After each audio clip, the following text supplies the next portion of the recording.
जब सुनीता के गर्भ में उसका पहला बच्चा था, तब उसने सोचा कि वह स्तनपान करेगी और बच्चे को अपना दूध ही पिलाएगी, जैसा उसने पड़ोस की अनेक माताओं को करते हुए देखा था।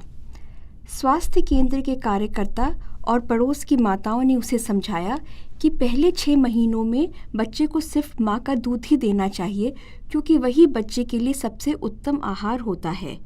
माँ का दूध बच्चे को अनेक प्रकार की बीमारियों और दस्त या झाड़े से बचाता है। सुनीता ने यह भी सीखा कि स्तनपान करने से उसका शरीर जल्दी ठीक हो जाएगा और उसका दिल डौल फिर से पहले जैसा हो जाएगा। साथ ही जब माँ स्तनपान करती है तो दूसरा बच्चा पेट में जल्दी नहीं आता और इस तरह माँ प्राकृतिक तरीके से अपने 2 बच्चों में अंतर रख सकती है। सुनीता स्तनपान के अनेक फ़ायदे जानती थी, जैसे कि माँ का दूध बच्चे के लिए सबसे अच्छा आहार होता है, बिना पैसे खर्च किए मिल जाता है, सही तापमान पर होता है और बिना कोई खास तैयारी के बच्चे को दिन या रात कभी भी पिलाया जा सकता है। पर बच्ची के जन्म के बाद सुनीता को स्तनपान करना उतना आसान नहीं लगा जितना उसने सोचा था।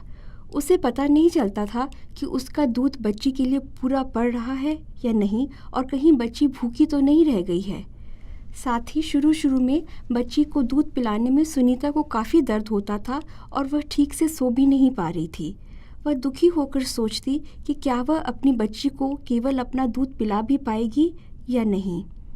सुनीता की सास ने उसे हिम्मत दी और कहा कि बच्ची को सिर्फ अपना दूध ही पिलाए और डॉक्टर या नर्स द्वारा लिखी गई दवाई के अलावा और कुछ नहीं पिलाए।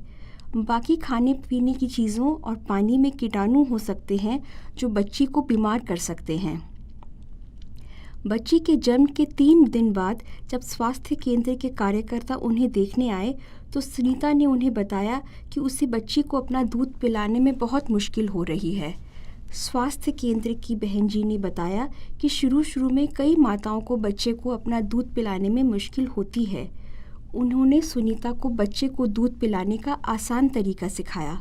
साथ ही बच्चे को पकड़ने का और छाती से लगाने का सही तरीका भी दिखाया, जिससे कि बच्चा आराम से दूध पी सके और माँ को भी दूध पिलाने में कोई तकलीफ ना हो। सुनीता ने सीखा कि माँ बच्चे को लेटकर या फिर बैठकर दूध पिला सकती है। धीरे धीरे सुनीता बच्ची को अपना दूध आराम से पिलाने में सफल हुई और कुछ ही हफ्तों में वह इस काम को बहुत आसानी से करने लगी। दूध पीकर बच्ची भी शांत हो जाती और रोना बंद कर देती।